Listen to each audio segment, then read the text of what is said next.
My name is Jane Ohlmeyer. I am the director of the Trinity Long Room Hub. I'm also Professor of Modern History here at Trinity.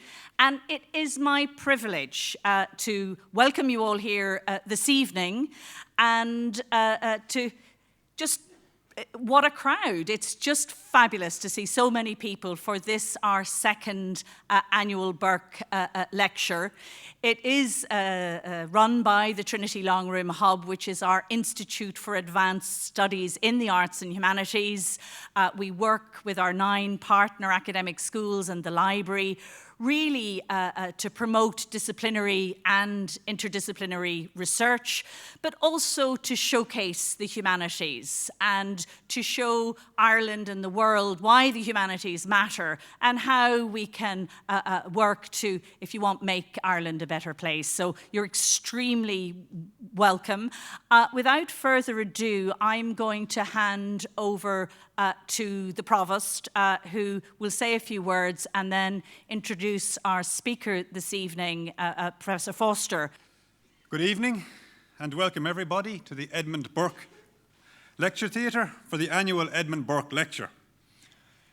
If you entered Trinity College through the front gate, you will have passed a statue of Burke. And if you've had occasion to be in the Provost's house, you may have seen our portrait of Burke. All this goes to show that in Trinity College we're more than a little proud of Edmund Burke. And this is not just a case of burnishing our own. 2 weeks ago, launched in the Long Room Hub, was a magisterial biography of Burke by the historian Richard Burke. And when I say magisterial, the biography is over 1,000 pages long, a really remarkable work, the fruit of 25 years' labour. The book was launched by Paul Bew, Lord Bew, Professor of Irish Politics in Queen's University, Belfast.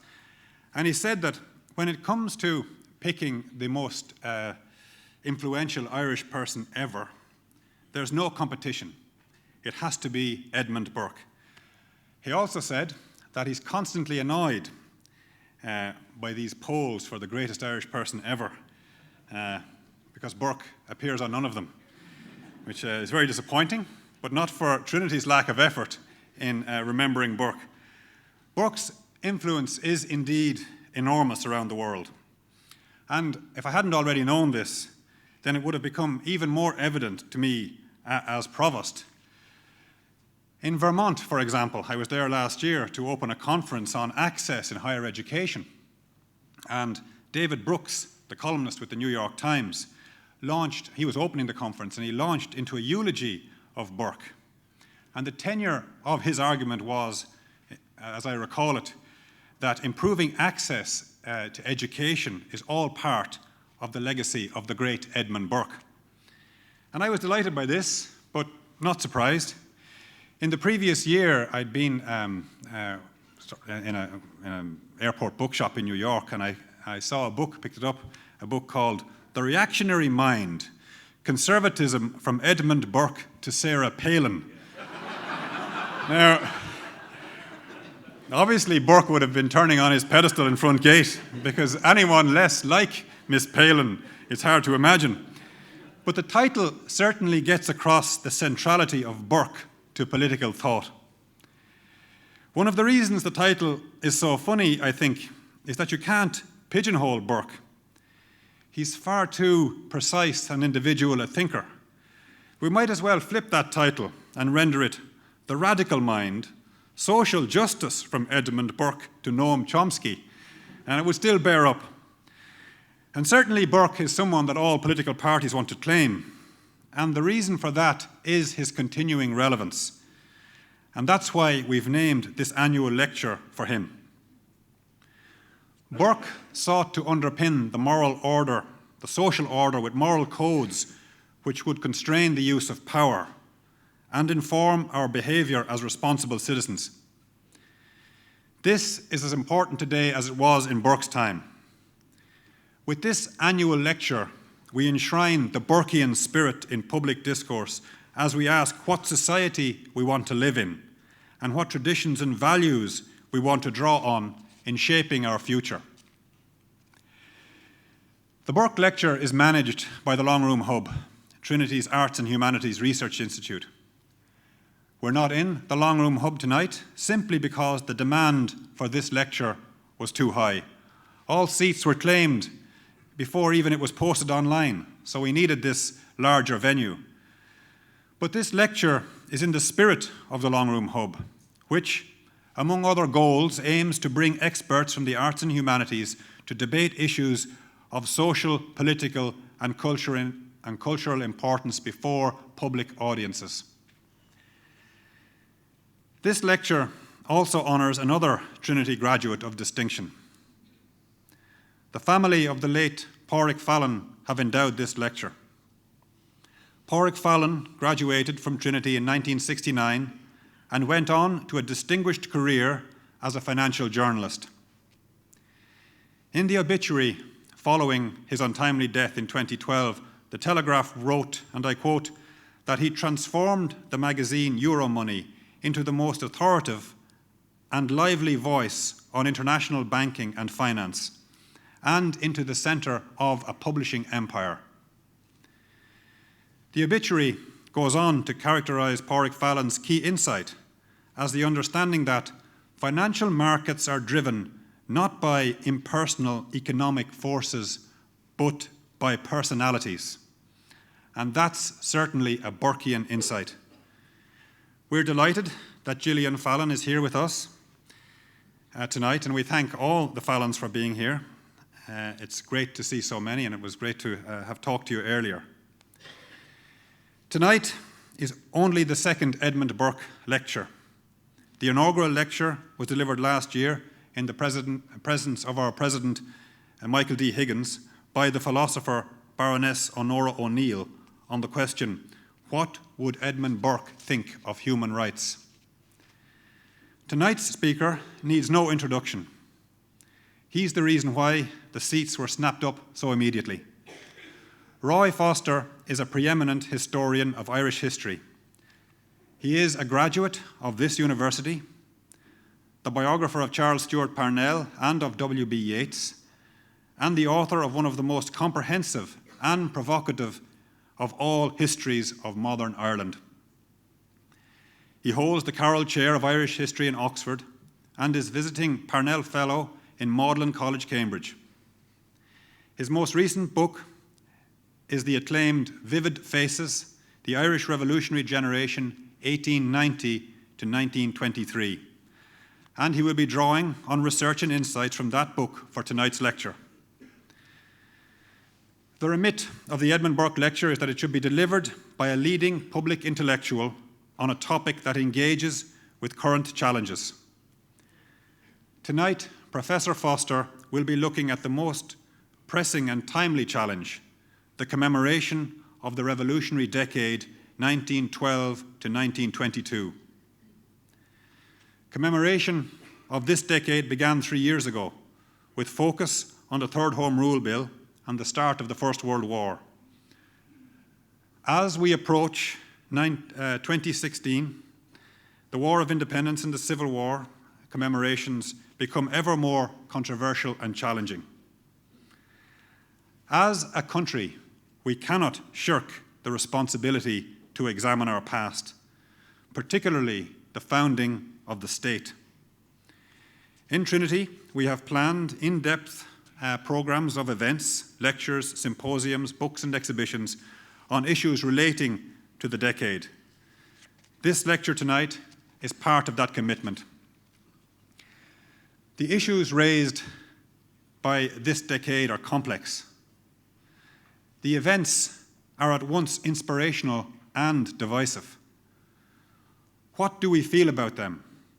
What should we feel about them? How do we know how we feel about them? For me, and I think for many of us, we need help in understanding not only our past, but the way in which we have been taught about our past. Tonight, Professor Foster will speak about the psychological uses of memory in Irish history, the challenges posed by the current commemorations, and the history wars that broke out in Irish academic and public life in the 1970s. There can be no doubt that history matters hugely in Irish life and will continue to matter. To quote Edmund Burke, those who don't know their history are doomed to repeat it. We're most grateful that Professor Foster has taken the time to be with us here tonight to tell us about our history and indeed how we might avoid repeating it. Thank you for your attention. Ladies and gentlemen, Professor Roy Foster.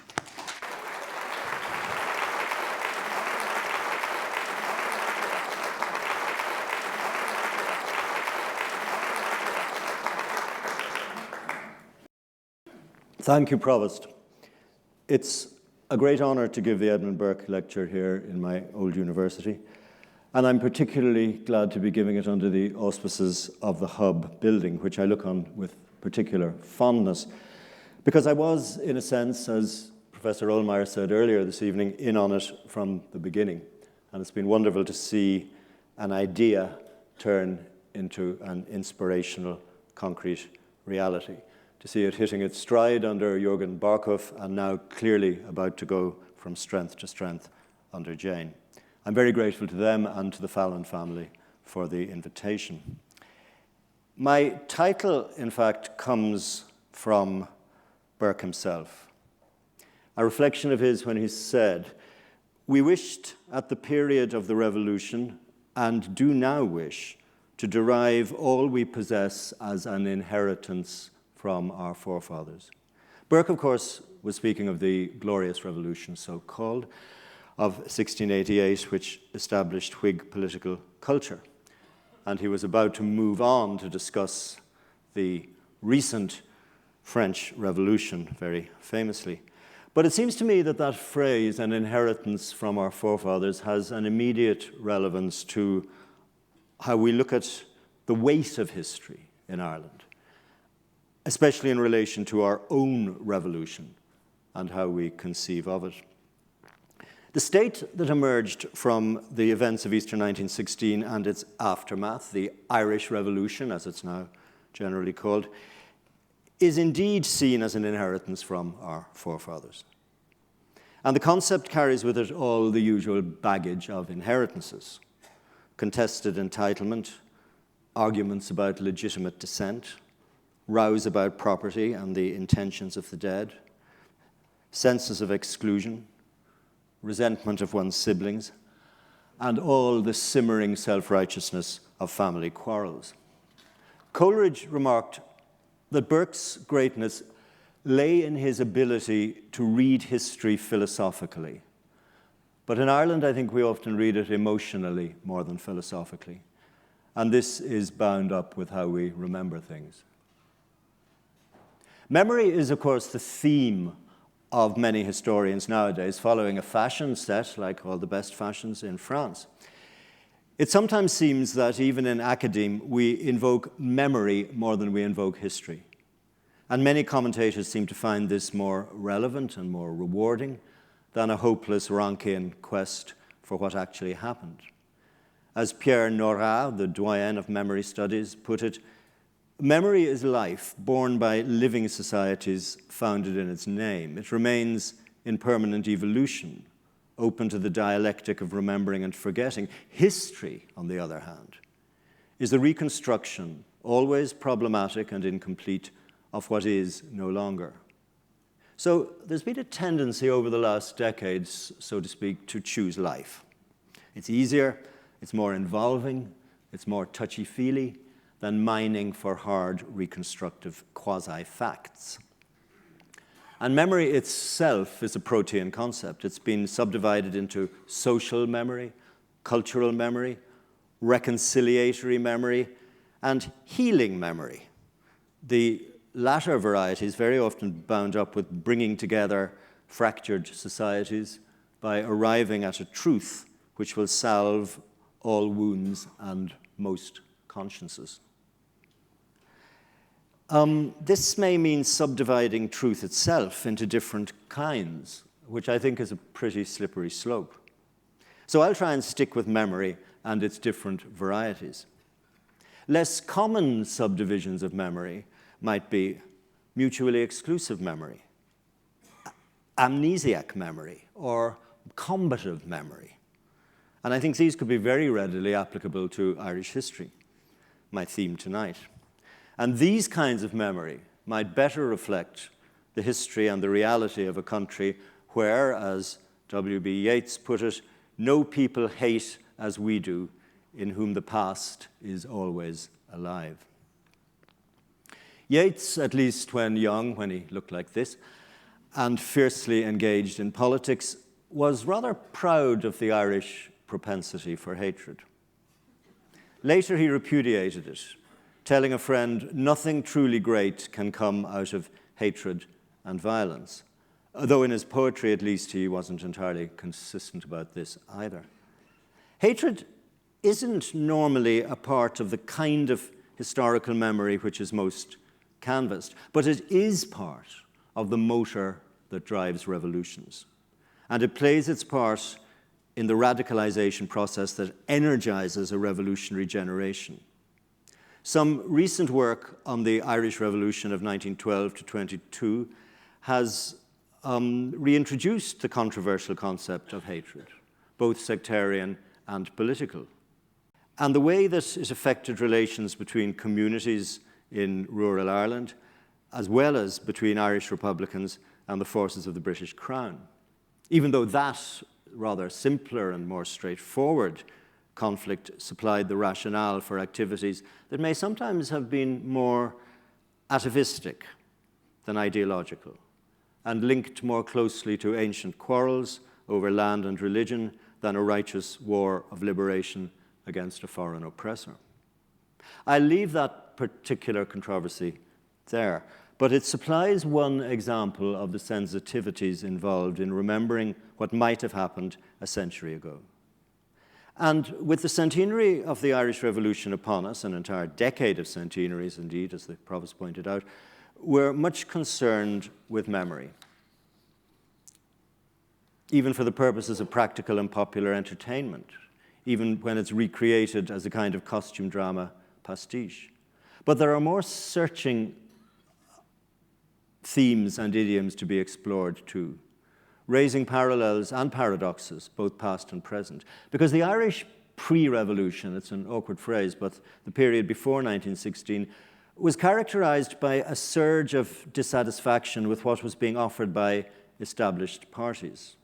With the rise of the Sinn Féin movement from around 1905, political and constitutional forms were being challenged to adapt, to change, to reflect a reality which those establishment forms no longer accommodated. This was also reflected, less spectacularly, by the rise of new political formations in Britain and in Scotland in the Edwardian period, too. And it's one reason why I think George Dangerfield's ancient book, published back in the 1930s, The Strange Death of Liberal England, is still worth thinking about, because in that book he links the Irish crisis substantively to a general crisis. And it's a general crisis which is psychological and generational, as well as economic and political. And it seems to me that some Dangerfield of the future may look at the early 21st century of the United Kingdom now and see much the same thing: a breaking down or a breaking up of outgrown forms of political and constitutional organization, and a demand for change that isn't always coherent or realistic, but is capable of igniting a desire for new forms, especially among the young. In Ireland a century ago, these feelings helped lead to the revolution that we're now remembering or commemorating, in a way that's already causing much soul-searching and arousing many political sensitivities. So perhaps it's not irrelevant to think about unanswered questions about the Irish Revolution, which were posed long before this decade came upon us. Some of these remain unanswered, but they're pretty basic. Why did it happen when it did, and how it did? Why did change happen so rapidly? And why did it turn out to be such a conservative revolution? Some of the answers might seem obvious, and they've been received into the canonical interpretation. After centuries of recurrent rebellions, kept going in the 19th century by the Fenian flame, success came at last through a combination of dedicated activists and a cultural revival of nationalism around the turn of the century. Radical action was enabled, partly as a result of perseverance, partly by Ulster's blocking the implementation of Home Rule by threatened paramilitary action, partly by the immediate crisis of World War I, and particularly the dilemma it posed for the Irish Parliamentary Party, who had, of course, endorsed it. As to the question why the country turned out so conservative after the event, the argument goes that the revolutionaries were committed to freedom from Britain, but not to social revolution, and that they came from devoutly Catholic, often rural backgrounds, inimical to social radicalism, or so it's been assumed. It's less often observed that one of the lessons of history, if not of memory, is that what the revolution turned out to be about was divisiveness and eventually factional fratricide, with the brief but deeply traumatic civil war of 1922 to 23. Here you see the destruction of the forecourts with all that implied. Divisiveness then, of course, took a concrete form. It took the form of dividing Ireland into two political entities. But it also left an inheritance of divided minds and hearts, and a memory of destructive conflict between ex-comrades. The canonical and implicitly, I think, triumphalist reading of the causes and the effects and outcome of the Irish Revolution don't provide immediate answers, either as to why the outcome was so traumatic or as to why radicalization developed exponentially in the manner it did in the first place. Was it inevitable that two Irelands, culturally linked but confessionally divided, emerged? And why have they endured so strongly? In studying the revolution, I've been more and more convinced of the need to get back behind hindsight and try and trace the way that thought changed in people's minds and hearts, and on the ground, so to speak, to recapture how radicalism happened and why so many people were taken by surprise. And again, one thinks of parallels today. Earlier this year, the defeated leader of the Scottish Labour Party, Jim Murphy, was asked what it had been like watching the SNP tsunami envelop the political world north of the border. And he remarked dryly, it was like being at a quasi-religious rock concert. And he added that faced with this emotion, fact-based discussion about Scotland's future became irrelevant. And listening to him, I thought back to the Sinn Féin takeover in the early years of the 20th century, and then exponentially after 1916. And I felt it must have been very like that. The idea that there was a new emotional force which represented the future, and which was certainly not going to have any room for the often very parodic version that it had of the world it was replacing. The idea that there was a new emotional force in politics made the old give and take seem irrelevant. And reading contemporary reports and letters and diaries reminds us what a surprise the rising was for many well-informed people, because that particular tsunami washed over and wiped out a very different analysis of Irish realities, which seemed up to then to have been subscribed to by a majority of the Irish people. The conventional view of reality is expressed in a speech of the Home Rule leader John Redmond, delivered at Wexford in 1915, where he asked people to be sensible and truthful. Realize Ireland is now a free country. We have emancipated the farmer. We have housed the agricultural labourer. We've won religious liberty. We've won free education. We've laid broad and deep the foundations of national prosperity. And finally, we've won an Irish Parliament and an executive responsible to it. A year later, the Easter Rising burst on the country like a thunderbolt, devastating Dublin and changing Irish politics utterly. How and why? In approaching this question, I've been struck more generally by the changes that have come about in the way that we now try and understand revolution. I think particularly since 1989 and possibly since the 1960s. It's also perhaps worth thinking of the changes, the extraordinary changes we're seeing in the EU and I think implicitly in the UK as they transform before our eyes. And looking at revolutionary outcomes, we now look for paradox, the unexpected, nuance. We're interested in questions of psychology, of ethnicities, of communal conflict, of masculinities. We're interested in patriarchy as being seen as part of an establishment to be challenged. We're interested perhaps in a view of revolution as a matter of temperament as much as ideology.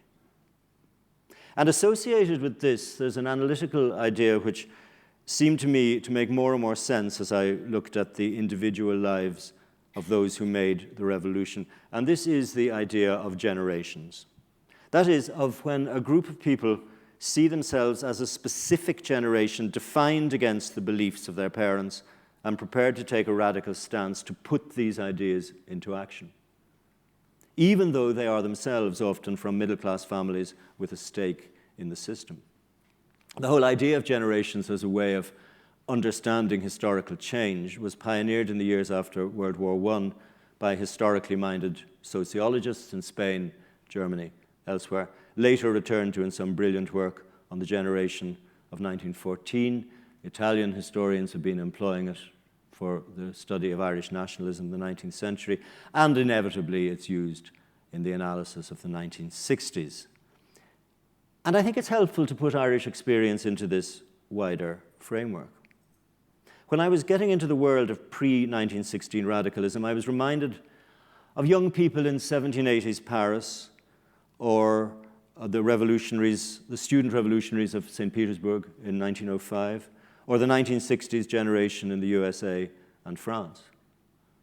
There were also echoes, perhaps less sympathetically, of the Red Brigades, Baader-Meinhof, or so many jihadists today. Ideas about economic immiseration seemed much less influential among these people than the idea of a generation that conceives of itself as different, as entire, as ready to claim the right to extreme action and to prioritize belief over argument, and also realizing that they live in a time of flux, which is represented by their own lives and impulses, the idea they're carrying history within themselves, in conscious contradistinction to the acceptance world of their elders. And the more I read about the generation of 1916 through their own words, the more vividly they emerged as young, radical, adversarial, and often irreverent. It's a lovely portrait by the great William Orpen. It's called Young Ireland, but it's actually of Grace Gifford, who, in her art student days, whom we remember as the tragic bride of 1916, marrying in the condemned cell her love, Joseph Mary Plunkett.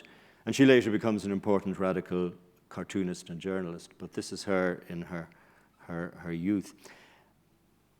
If some of these people became martyrs, they certainly weren't saints.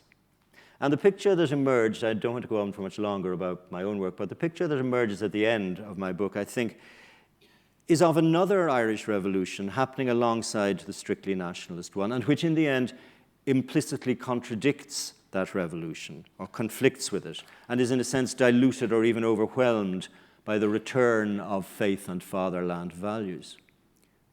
I was also struck by another aspect of revolutionary history, capable of wider application than simply to Ireland. The question of what it means when revolutionaries realize they've got the future wrong.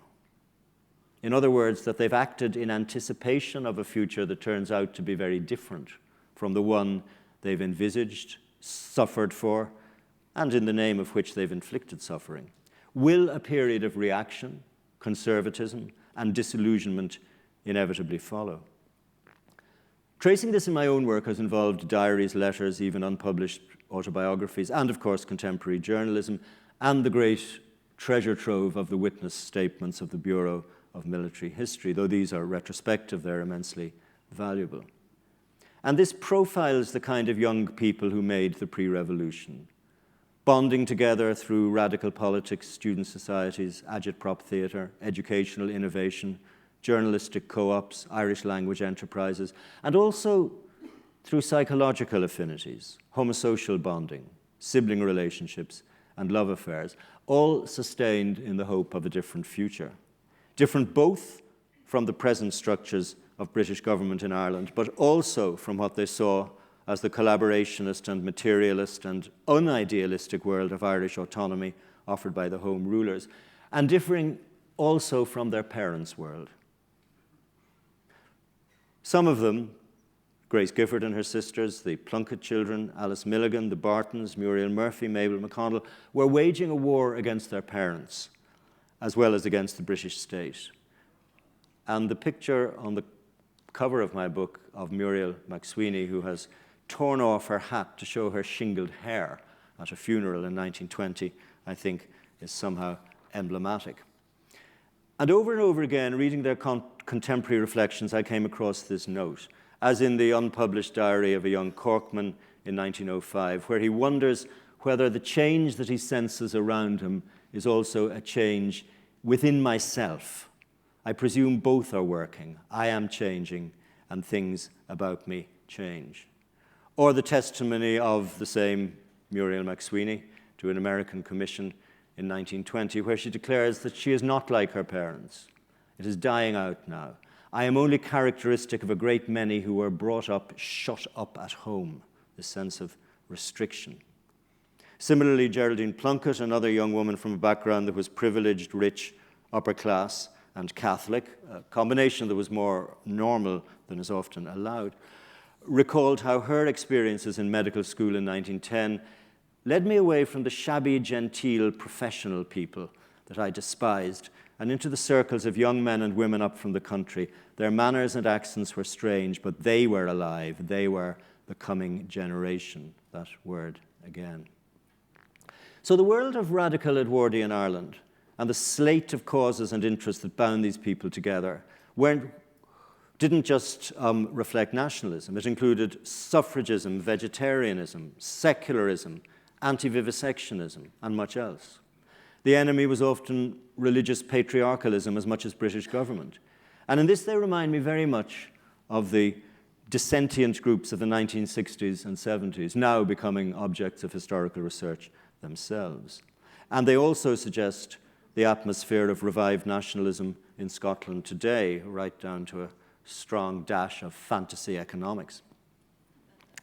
And for a good few of them, their enterprise is, as I've said, about much more than nationalism. It's a change in the personality, which Liam de Rochta has pinpointed. It's to be an assault on inherited hierarchies, and sometimes an assault on religious authority too. People like Rosamund Jacob, Hannah Sheehy Skeffington, Patrick McCartan, Dennis McCullough, Bulmer Hobson, P.S. O'Hegarty are strikingly secular in their private conversations.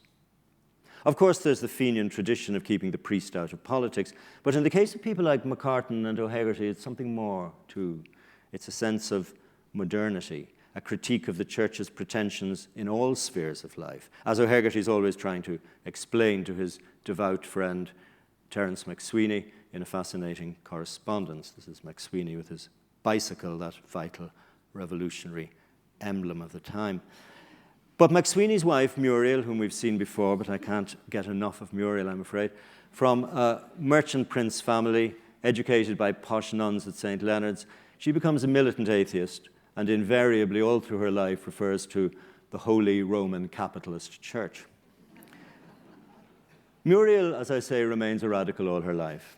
Others change with time. So we meet, let's say, Pierce Beasley, first as a self-important and rather histrionic teenager in Bootle, pouring out his soul in his diaries. Later we find him a Gaelic League organiser in Munster, then the theatre manager of an Irish-speaking troupe. Also, rather unexpectedly from his diaries, the seducer of a priest's sister at a summer school in Cork. And in the final chapter, he crops up again as the litigious guardian of the Michael Collins cult, proselytizing a certain version of the revolution for posterity. Or we find Liam de Rochta, first of all, sensing that moment of change in his 1905 diary. Then we find him in the maelstrom of little nationalist clubs and societies in the lanes of Cork. Then as a volunteer organiser telling Roger Casement, "We are thirsting for rifles." Then attending Terence McSweeney's deathbed. And finally, we find him in his 60s, going through his diaries in the late 1940s and noting in the margin how intolerant he had been as a young man. Discussing my book with a fellow historian of the Revolution, he rather threw me by asking, are you saying 1916 should be seen as the end of something, as well as the beginning? Thinking about it, I suppose I am. And this raises the question of disillusionment, a necessary part of revolutions. It also raises the question of the people who are written out of history, or who write themselves out, or who change the record. An interesting study has been made of the way in which Eamon de Valera imposed his supposed childhood memories upon his first official biographers, instructing them to construct a version of his early life which identified him firmly with the soul of rural Ireland and a warm and happy family background. This negotiated around the completely opposing real facts of an early life blighted by rejection, both by his mother and by his peers. He was lucky he was dealing with a biographer as credulous and hero-worshipping as the late Lord Longford. Similarly, historians of the future are in trouble if they have to rely on the accuracy of Gerry Adams's memory, both as regards the idyllic Adams family relations he recalls in his saccharine memoirs, now comprehensively contradicted by ongoing court cases, and the non-question of his non-membership of the IRA.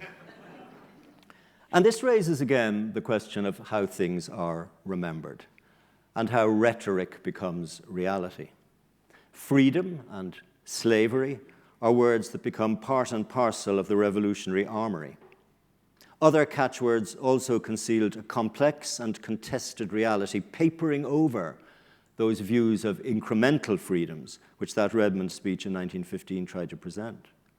The Irish revolutionary generation had to stress historical victimhood and oppression as a continuous steady state. It was impossible to admit that the obvious forms of oppression were now in the past. English dominance around 1900, while as condescending as ever, was nonetheless cultural and historical rather than economic or political.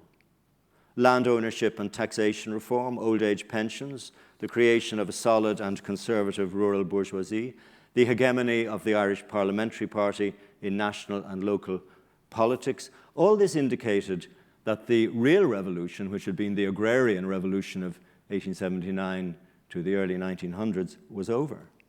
The revolutionaries of that later period railed against the materialist, Anglophone, uninspiring identity which they thought had been foisted on them. And that's the message we get from those middle-class girls at war with their parents, Muriel Sweeney, Geraldine Plunkett, the Giffords, Alice Milligan, and so on. But they were paradoxically both alienated and empowered by British rule, and they used many of the mechanisms and outcomes of British government, notably education and journalism, to undermine that very government. In the process, they would write out of history large areas of common cultural inheritance. This is rather beautifully illustrated by the pleasurable experience of internment which some 1916 revolutionaries enjoyed when they were billeted in Oxford. The local chief constable recognized that they were educated and cultured men and put them up in a nice guest house in St. Aldate's. They went out and explored country churches. I imagine they took brass rubbings. They attended meetings of student societies. They were invited to dinner with Gilbert Murray, the great classicist. And they were deeply disappointed when they were subsequently assigned to a rural base in Fairford, Gloucestershire. One of them, Shaun T OKelly, retained happy memories of his Oxford days all his life. Speaking recently at the Irish Centre in Camden Town in London, I was asked why the Irish Revolution produced such a stable state, unlike other post-World War I revolutions in Central Europe and elsewhere. My answer was, for the same reason that the revolution succeeded in the first place. In other words, i.e., that the revolutionaries had the good fortune to be rebelling against a liberal democratic state, unlike the dissolving empires elsewhere in Europe. One outcome was Britain's responsiveness to domestic political opinion, which pushed Lloyd George to terms. And another outcome was that very stability, which my questioner mentioned, which arose from the fact that the new state mimicked so many of the legal, political, and cultural forms of the British government ethos, and, moreover, moved very swiftly to accommodating and friendly relations with the ex-oppressor. This is what enabled the cynical Arthur Balfour, in the past a Chief Secretary of Ireland as well as a Tory Prime Minister, to observe in the late 1920s, "The Ireland of today is the Ireland we made." Now, this argument wasn't a very well-received answer when I gave it in the Camden Irish Centre. And another audience member truculently remarked that all Ireland's post-revolutionary problems arose from the fact that the country had never adopted a truly Gaelic form of government. I didn't ask whether this meant reversion to the Brehon laws or the institution of high kings or simply vigilantes and kneecapping, but it did make me think of the observation by Charles Péguy regarding revolutions that everything begins in mysticism and ends in politics. And we've been here before. In the last part of this lecture, I want to go back to the memory of the revolution and how it was constructed. Much has been written of the way that the Catholic Church came over to the side of Sinn Féin after 1916, and one result was the employment of straightforward hagiography where the martyrs were concerned. They were assumed into the frieze of sainthood. As Patrick Pearse's mother put it, the day would come when her son's bones would be lifted as they were the bones of saints, and she was quite right. Pearse himself had told her that she too would be blessed because you are my mother. Guess who? So this was in a long Irish tradition of martyrdom in the cause of faith and fatherland. And this all profoundly affected the way that the biographies of the revolutionaries were written. The format of hagiography was borrowed wholesale. The Catholicism of the revolutionaries became perceived as integral to their politics, and indeed sometimes to their survival, as when Cathal Brugha was reported to have cured his wounds in Moore Street by applying holy water.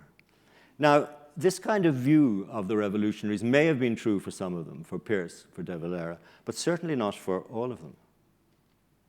Simultaneously, the question of commemoration came sharply into focus from the early years of the new Irish state in the 1920s, massaged and manipulated by civil servants, claimed by politicians, furiously reacted to by old revolutionaries or their relicts who felt sidelined and repudiated.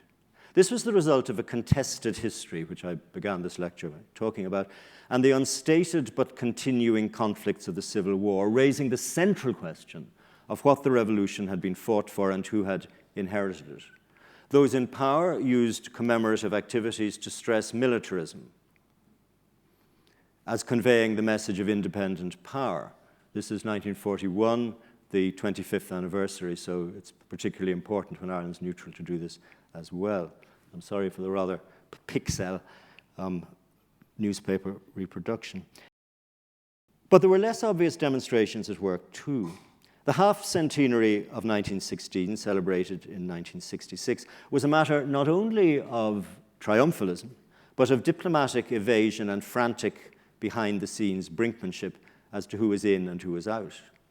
The collection of personal testimonies generated by the Bureau of Military History was already well advanced, but kept firmly under wraps for fear, as one civil servant put it, that the Civil War might be reenacted in every town and village in Ireland. The public spectacle of flypasts and demonstrations, and the survival of some of the principles of those stirring events 50 years before, notably Eamon de Valera, both added to the mystique and raised awkward questions. This is de Valera laying a wreath at the wall in Kilmainham, and there he is outside the GPO in 1971. And this, of course, was put sharply in focus when de Valera and others used the commemorations to invoke a wish to complete the revolution by ending partition and reuniting the country. By the time of the 75th anniversary in 1991, however, given what was actually happening in Northern Ireland, a low-key approach was taken, covering up disagreements behind the scenes, with a certain tension as well, as might be inferred by the body language in this picture of Taoiseach Haughey, ex-gunrunner to the Provost, greeting President Mary Robinson, who had made a particular cause of listening to the Unionist case. Note that one iconic nationalist object remains unchanged since the 30s, the presidential Rolls-Royce. The make of car, with its overtones of British aristocracy, never seemed to bother de Valera, though the other ruler of Ireland, Archbishop McQuaid, always drove American Lincolns and Cadillacs. I think there's a thesis there for some historian of material culture. But returning to a more directly political theme, it would later be claimed that this rhetorical revanchism in the Republic, whenever the Rising was celebrated, helped to galvanize Unionist resistance in the North, threatening burgeoning liberalization in that deeply divided province. Now, this is a vexed question, though it is worth noting that some recent historiography emphasizes the early 60s as a time when old molds were being broken in the North and relations between the two communities were moving towards cautious accommodation. The eruption from 1969 changed everything utterly, and the horrors to follow would entrench the border more firmly than ever before. What they meant, those horrors, for history and memory in Ireland is an enormous subject and not a central part of my lecture tonight. But this much is relevant. The faith and fatherland story of Irish liberation through sacrificial revolution, with its heroic frieze of saints and martyrs, and its assumption that there was one true church of Irish identity, had already been powerfully queried in academic historiography since the late 30s, a subject which has recently received much scholarly attention. It was a young historian from an impeccably Republican background, Robin Dudley Edwards, who dared to suggest, exactly 60 years ago, that a necessary part of Irish national maturity must mean being able to ask whether 1916 was unequivocally a good thing. As long as our recent history is presented as a one-sided justification of the roles played by our leaders in 1922, so long will it be impossible to make it palatable to the children, until it is clear to the meanest intelligence that one can be a good Irishman and disagree with Fianna Fáil or Fine Gael, or even with the Rising of 1916, Irish unity will continue to be a vain hope. But questioning the Manichaean dualities of the received version of Irish history remained largely within the scholarly community until the North blew up in 1969. Why a revisionist and often iconoclastic approach to Irish history advanced into prominence from the 1970s clearly had much to do with the use being made of history by combatants in the North. But it also, I think, indicated the influence of wider historiographical influences, the ideas of the Annales school in France, the new social and intellectual history prospected by a brilliant generation of American historians, the history from below ideas of the new left-wing British social historians. All this didn't go unnoticed in Ireland. Trust me, I was here in this very place. And it propelled Irish historians to see the country's history in a less essentialist way. Another strong influence, as I see it, though it's not much mentioned, was a shift in Irish cultural attitudes among the young, at least, away from the obediently religious cast of mind which had inflected, or I'd nearly say infected, the interpretation of national history, a shift which had much to do with the advent of radical feminism in the early 1970s and the necessary questioning of religious social verities that involved. Faith and fatherland views had carried a strong charge of manifest destiny and the veneration of the founding fathers, but the more existentialist mentality of the 60s and early 70s preferred to investigate alternative futures and to see the past as a series of open questions. Essentialism nonetheless persisted, and the history wars of the 1970s and 80s witnessed the idea of revisionism, of querying the faith and fatherland version of Irish history, violently debated by people who'd barely heard of Marx, let alone of Kautsky and Bernstein, those first revisionists, and certainly thought those names were irrelevant to Irish history. What did seem relevant to the anti-revisionist mind was the fact that a cabal of intellectuals seemed to be bent on letting Britain off the hook. To invoke again that Burkean idea of legacies from forefathers, the notion of a nuanced approach to Ireland's revolutionary history was denounced, especially among Northern nationalists, as a way of denying a people their inheritance, a view articulated at different times during these hectic years by the historian Brendan Bradshaw, the Sinn Féin leader Gerry Adams, and the future president Mary McAleese. The arguments over revisionism were seized upon by politicians and op-ed journalists, few of whom did anything to clarify the points at issue. The arguments reached a point of ferocity, which remind us again of Yeats's reflections on the Irish ability to hate. The importance or the iniquity of revising or revisioning Irish history became tangled up in everything, from school curricula to university appointments to the loose cannon political and intellectual career of the revisionist-in-chief, Conor Cruise O'Brien, though some on the same side ruefully felt that with a friend like that, there were no need of enemies. It all looks a long time ago now. The dust has settled, and a new catchphrase has been invented, which is post-revisionism. Though this has been decried in some quarters as nationalism with footnotes, it was more substantially, I think, attached or connected with the inevitable reaction of a new generation of historians determined to revise their elders, something that will go on for as long as young people need jobs. I've done it myself. Leading spokespeople of the movement related their critique in the 1990s, that's of the anti-revisionist movement, the post-revisionist movement, to what they called a more poised and self-confident period, which they inhabited, than the dreary era which preceded it and brought forth revisionism. As a refugee from that dreary era, I do think that now that the gloss has worn off the poise and self-confidence of the Celtic Tiger era, the accompanying readiness in that era to airbrush out awkwardnesses in the national history and proclaim a fudged unity between past and present looks a bit less convincing. But I do think there's a sense in which Irish historians have advanced in a gingerly fashion towards a common ground where nuance is explored and sheep and goats are allowed mingled together. This is going to be tested over the coming centenary years. But it seems clear that memory, with which we began, has been explored in a way that's been allowed to complicate the national narrative, helped greatly by the release and digitalization of vast first-person sources such as the witness statements of the Bureau of Military History and the Pension Service application records, so long closely guarded and now put into the scholarly ether with the great help of the National Archives. There's also the realization that there were other narratives and other identifications subscribed to in Ireland 100 years ago, notably in terms of the vast numbers of Irish people who fought and died in the First World War.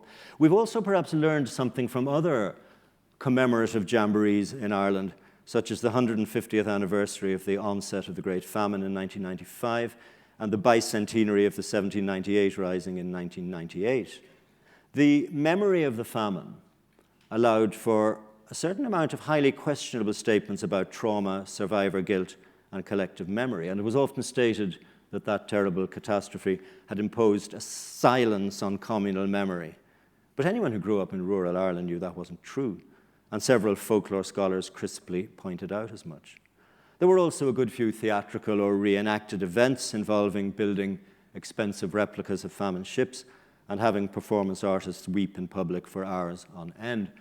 More relevantly and more lastingly, a number of famine museums were created, and local history investigations led to some genuine advances in historical knowledge and the publication of pioneering scholarship. A few years later, the bicentenary of 1798 told a rather different story. Again, there were several illuminating exhibitions, and some suggestive scholarship brought new light to bear on the violent summer of 1798. But the Irish government took a leading and highly politicized role, galvanized by the peace process then unfolding in the north. The fact that Northern Presbyterians 200 years before had been in the vanguard of revolutionary Republican activity was too good to pass up, and torrents of verbiage were unloosed, equating the project of the late 18th century United Irishmen to the efforts of Irish politicians in the present day, for the best possible reasons. But two eras of supposed cross-community reconciliation were being breathlessly and I think illegitimately twinned, and late 20th century Eurospeak was applied to the French revolutionary connections of the rebels, which meant dismissing the sectarian realities of the late 18th century as retrospective rationalizations imposed by the evil Saxon, or yet more evil revisionists. Thus, the impetus was to resolutely uncomplicate the historical narrative in the interests of present political realities. And this, I think, is, and I hope, is exactly what the commemorative organizations attending to 1916 are trying to avoid. The government committee in charge of commemorations has been occasionally criticized for their caution and equivocation by those who would prefer straightforward celebration and triumphalism, notably by some of the people representing the descendants of the original revolutionaries, who seem to have taken on themselves the mantle of aristocratic descent.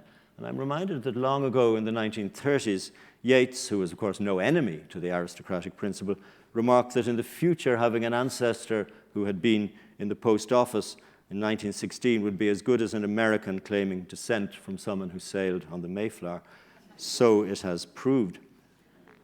But at the same time, it must be admitted and recognized that commemorating 1916 is different from remembering the famine or 1798, because those events were, in different ways, disasters, representing tragedy and failure on a national scale. The 1916 Rising, by contrast, marks a foundational point in the history of the state, and those who planned it are necessarily seen as founders of that state. That much is certain. But there are, as I've been trying to point out in this lecture, complicating factors. For one thing, we can't tell how far the state which emerged after the Anglo-Irish Treaty would have been endorsed by the signatories of the proclamation, since they were executed. Yeats wrote, "We know their dream, enough to know they dreamed and are dead." But the heft of the work I've been doing has been an attempt to get closer to what they actually dreamed, and much of it seems rather removed from the ethos of the Irish Free State, while some aspects of it certainly came to fruition in the near century of independence, which has seen the country become what it is today. And part of the commemorative process will inevitably mean looking at the ideals of the revolutionaries, particularly perhaps regarding equality of opportunity, representative government, investment in social issues, and cultural capital. And it'll be, I'm afraid, rather a sad reminder of how much all those things have been compromised over the past few years by the austerity imposed by the Philistine excesses of the boom. And I think this might deserve more consideration than the sensitivities of rebel descendants, or whether Prince Charles should be allowed to get in on the act or not. And some of the generous budgets set aside for commemorative purposes might more appropriately be directed towards enhancing or just rescuing some of the great cultural institutions of the state which are under threat. The revolution, as I've tried to show in my book, was created in college lecture rooms, in theatres, in libraries, as well as in the GPO, and sustaining such places would be a meaningful way to remember what they brought about. So I hope that interrogating historical memory won't be swamped by a kind of vacuous generalization about inclusivity, tolerance, and respect, producing a, I quote, vibrant, diverse, and enriched place to visit, because that ignores peace walls in the north and ghost estates in the south, and in any case has very little to do with the other country, that is, the past. How to approach and commemorate a contested past is far from a uniquely Irish problem, and many other countries face up to it. But it's an intellectual and a philosophical undertaking fraught with difficulties and anomalies, and it requires vigilant self-examination as well as confronting evasions and prejudices that have been rooted 100 years ago and more. The government approach does seem determined to emphasize aspects that are inclusive and celebratory, while also, laudably, to take note of countering traditions in contemporary Irish politics, both Home Ruler and Unionist. The outcome may be somewhat anodyne. Revolutionary consciousness is necessarily about extremism. It's necessarily about enmity. It's necessarily about repudiation and what Yeats called fanaticism and hatred, not to mention terror and death. This inevitably means that rationalizing pre-revolutionary conditions plays a large part in official memory, smoothing out awkward, ambiguous, iconoclastic elements and prioritizing the pietistic, unified, feel-good side. These are also the imperatives of the history tourist industry, the branding of heritage-scapes, the macabre phenomenon of what's been called thanatourism, concentrating on scenes of slaughter and death. And it's undeniable that with commemoration mania in some quarters, the hagiographical impetus has returned. But it seems to me, in conclusion, to be important that we try and recapture in 2016 the wish of the revolutionaries to make their world a different world, or to make many different worlds that did not resemble or would not resemble the restrictive and quasi-theocratic state that emerged in the 1920s. Stable and admirable though it was in many ways, it denied many people the futures that they wanted and expected. We should remember that what begins in radical idealism often ends via fratricidal violence in sanctimonious jargon and alienation, where the best lack all conviction and the worst are full of a passionate intensity. A Yeatsian reference that might have come from Burke. And we should remember how easily we can let present-mindedness affect historical memory. I'm conscious I've done a lot of that myself tonight, but I'm Irish as well as a historian. Thank you for listening.